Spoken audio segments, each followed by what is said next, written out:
दोस्तों, किसी भी एक्टर के लिए ना दो सबसे बेसिक इमोशन होते हैं। सबसे पहला लाफ्टर, फुल लाफ्टर, हाँ खुल के। दूसरा क्राई। अब आप अगर नए हैं और आप किसी सेट पर पहुंच चुके हैं इस वक्त शूटिंग के लिए, और इमेजिन करिए कि आपको हैक्स नहीं आते, आपको नहीं पता कि कैसे इंस्टेंटली उस लाफ्टर को लाया जाए, स्विच ऑन स्विच ऑफ, कैसे उस क्राई को लाया जाए, कैसे वो इमोशन को इंस्टेंटली आप पकड़ पाए। यहाँ से 50-60 लोग आपको देख रहे हैं, अलग अलग डिपार्टमेंट के लोग, हाँ, सब खड़े होकर के आपको देख रहे हैं कि आप कब एक्शन के बाद अपना लाफ्टर लाओगे और कब ये टेक होगा और वो अगले सीन की तैयारी करेंगे, अगले शॉट की तैयारी करेंगे। और इस वक्त आप एक सिचुएशन में हो, आपको इतने सारे लोग घूर रहे हैं। अब सोचो अगर आपको हैक नहीं आता होगा, आपको ये नहीं आता होगा कि इंस्टेंटली लाफ्टर कैसे लाना है, इंस्टेंटली क्राई कैसे लाओ, वो कैसे सैड इमोशन में जाओ। मेरा मन तो कर नहीं रहा लाफ्टर का। इस वक्त तो मैं बहुत नर्वस हूँ, इतने सारे लोगों के सामने खड़ा हूँ, सब मुझे घूर रहे हैं, मैं अपनी लाइंस की चिंता में हूँ। अब मैं यह लाफ्टर कहाँ से लेके आऊँ? तो चलिए आज हम लोग बात करते हैं कि लाफ्टर और क्राई लाने के लिए कौन से वो टेक्निक्स हैं जिनका मैं इस्तेमाल करता हूं, और आप चाहें तो आप भी उसका इस्तेमाल कर सकते हैं और इंस्टेंटली लाफ्टर और क्राई ला सकते हैं। दोस्तों, वैसे तो बहुत सारे एक्टर्स के सबके अपने अपने तरीके होते हैं, सबका अपना अपना ट्रिक होता है। मेरे दो सबसे फेवरेट ट्रिक हैं जो मैं आप लोगों के साथ शेयर करना चाहता हूं। सबसे पहला और जो सबसे ज़्यादा मेरा इस्तेमाल किया जाने वाला ट्रिक है वो है scooter method. Scooter scooter method, जी हाँ, बिल्कुल सही सुना आपने। अब ये यहाँ पे लाफ्टर में आप कैसे इस्तेमाल करते हो स्कूटर मेथड को, तो आपने नोटिस किया होगा जब भी आप स्कूटर को चालू करते हैं तो उस वक्त कैसी आवाज़ आती है। जस्ट रिकॉल करिए उस आवाज़ को। तो क्या होता है जब आप चाबी आपने लगाई, उसके बाद जब आप सेल्फ स्टार्ट करते हैं,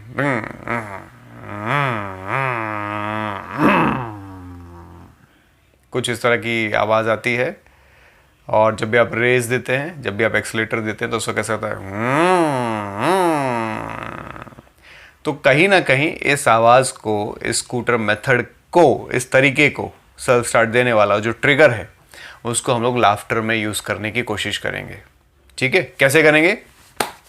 जैसे अभी आप सिचुएशन में हैं इस वक्त और कैमरे के सामने और बहुत सारे लोग आपको देख रहे हैं, आप नर्वस हैं, तो आपको क्या करना है?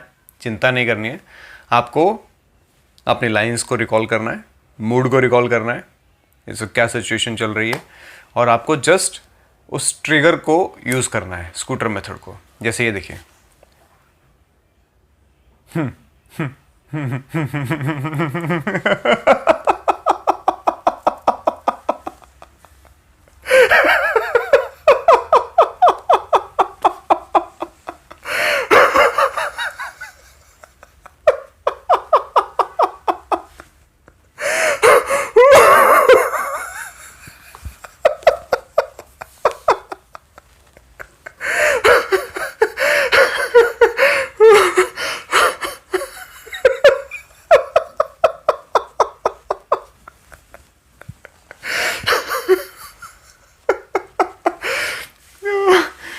तो मैंने क्या किया, स्कूटर मेथड का इस्तेमाल किया। जस्ट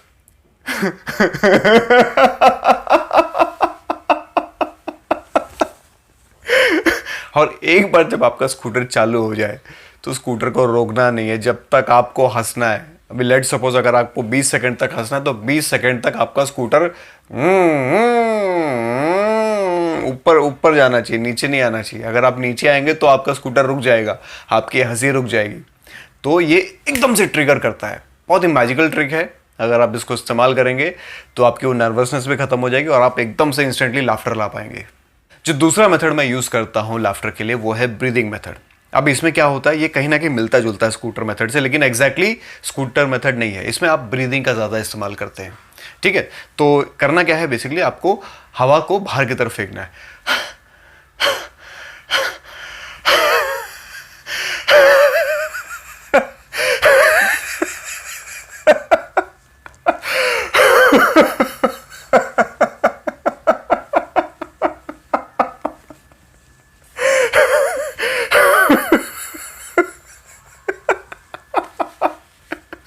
तो इस तरीके से जब आप हवा को बाहर की तरफ फेंकेंगे तो एक पैटर्न बनेगा, उस पैटर्न को पकड़ते ही आपको लाफ्टर में उसको कन्वर्ट कर देना है।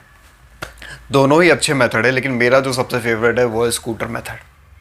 चलिए अब बात करते हैं कि हम लोग क्राई में कैसे जाएं। सैड इमोशन, आपको अगर फूट फूट कर रोना है तो वो आप कैसे करेंगे इंस्टेंटली। अगर आपको करना है तो उसके कुछ टेक्निक्स हैं जिसके बारे में मैं आपको बताता हूं, उसको ध्यान से सुनिए।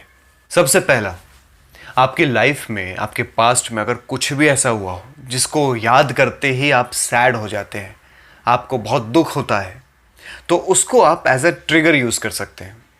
आपकी लाइफ में अगर कोई भी ऐसा इंसिडेंट हुआ था जहाँ पे आपने किसी अपने को खोया था, या कोई भी ऐसी चीज़ जो आपको बहुत ज़्यादा पसंद थी, आपके दिल के बहुत करीब थी, और वो आपके हाथ से चली गई और अब आप उस चीज़ को मिस करते हैं, ऐसी किसी भी चीज़ को आप एज ए ट्रिगर यूज़ कर सकते हैं। और जब भी सीन में, चाहे लाइंस आपकी कोई भी हो, लेकिन आपको सैड इमोशन लाना है, आपको अंदर से सैड फील करना है, तो यहाँ पे आपको बहुत ज़्यादा हेल्प मिलेगी। तुरंत आप जैसे ही उसके बारे में सोचेंगे ना, आपका चेहरा सैड हो जाएगा, आपकी फीलिंग सैड आने लगेंगी। और यहाँ पे आप उन लाइंस का यूज़ कर लीजिए जो आपको लाइंस दी गई हैं। तो बेसिकली जो सैड इमोशन लाना है और जो सैड एक्सप्रेशन लाना है, ये आप अपने थॉट से ले आएंगे और साथ में उसमें वो लाइंस को ऐड कर देंगे। तो जो सामने से ऑडियंस देख रही है या जो लोग आपको देख रहे हैं, जो डायरेक्टर आपको देख रहे हैं, उनको ऐसा लगेगा कि आप इन लाइंस की वजह से सैड हुए हैं, लेकिन एक्चुअली आप लाइंस की वजह से सैड नहीं हुए हैं।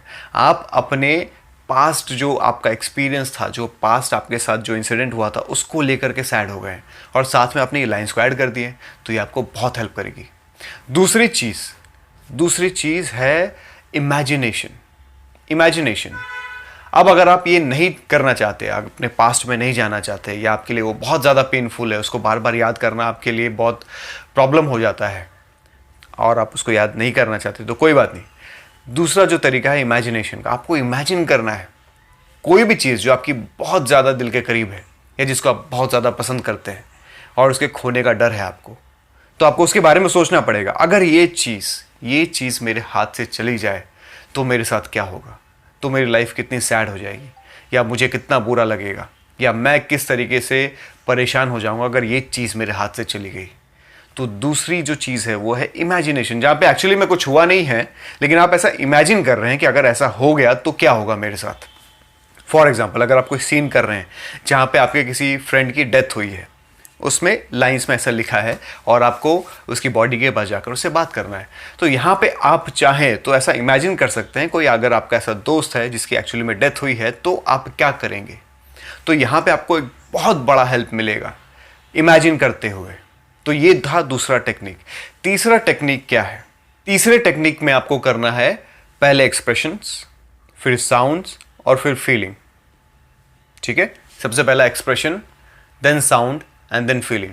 अगर आप ना अपने पास्ट में जाना चाहते हैं, ना आप अपनी फ्यूचर को इमेजिन करना चाहते हैं कि फ्यूचर में भी मेरे साथ ऐसा ना हो, या मेरे पास्ट में जो हुआ है वो भी मैं इमेजिन नहीं करना चाहता, तो आपको क्या करना है? सबसे पहले आपको करना है expressions, sound and then feeling. यानी चेहरे पे वो सैड एक्सप्रेशन लाने, रोने वाले एक्सप्रेशन लाने,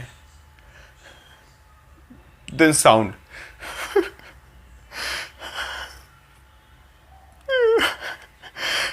एंड देन फीलिंग को उसमें ऐड करना है। तो पहला एक्सप्रेशन लाना है चेहरे पे, ताकि आपके चेहरे से समझ में आए लोगों को कि आप रो रहे हैं। फिर उसमें आपको आवाज ऐड करनी है और फिर सिचुएशन को फील करना है। पहले एक्सप्रेशन, देन साउंड, और उसके बाद आपको फील करना है कि आपके साथ ही एक्चुअली में बहुत बुरा हुआ है, और आप रोना चालू कर देंगे और इससे आपको किक मिल जाएगी। तो सामने वाला जो देख रहा है उसको ऐसा लगेगा कि आप फील कर रहे हैं लाइंस को और रो रहे हैं, और आपको सिचुएशन बहुत अच्छे से समझ में आ गया। एक्चुअली में आप हैक का यूज़ कर रहे हैं, ट्रिक का यूज़ कर रहे हैं। तो ये जो दो चीज़ें मैंने आपको बताई है ना, एक तो लाफ्टर और एक क्राई, इसको प्रैक्टिस करिए, बहुत ज़्यादा प्रैक्टिस करिए। ये आपका ना विनिंग स्किल हो सकता है, एक बहुत ही इंपॉर्टेंट स्किल, एक बहुत ही इंपॉर्टेंट टिप है ये। कहीं पर भी आप अगर जाते हैं, दो सबसे बेसिक और सबसे इंपॉर्टेंट जो इमोशंस हैं, इन पे सबसे पहले आपको कॉन्कर करना है, ये आपको आनी चाहिए। बाद की जो चीज़ें वो तो धीरे धीरे आप ऐड ऑन करते रहिए, सीखते रहिए, लेकिन ये सबसे दो बेसिक और सबसे इंपॉर्टेंट चीज़ थी।